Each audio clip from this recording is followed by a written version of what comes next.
what's up guys? Ayun, nandito tayo ngayon sa Tondo, Manila kasama ang Primo Cares team. Nandito tayo kasama natin si Papa Toyo.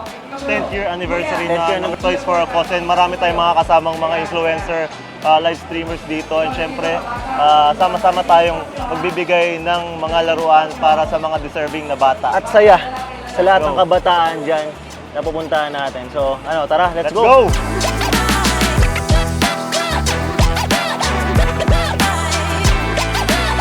Dito po tayo sa Barangay 125 Zone 10 para magbigay ng mga laruan sa mga bata.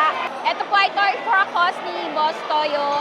At isa po tayo sa tumutulong para mapadali ang pamimigay dito. Sobrang daming tao, and syempre, appreciate sa natin para mabigyan.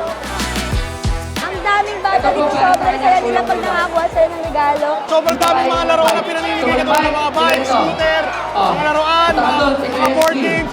So, sobrang saya dito kasi yun nga lang sobrang daming tao.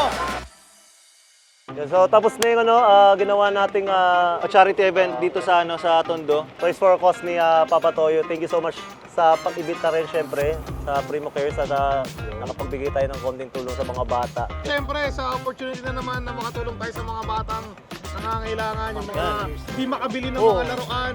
Bigyan natin sila ngayon. So, maganda yung mga Christmas. Pang 10 years na yun, bro. Oh, Grabe. 10th year. 10th year na siyang ganun. Sobrang solid.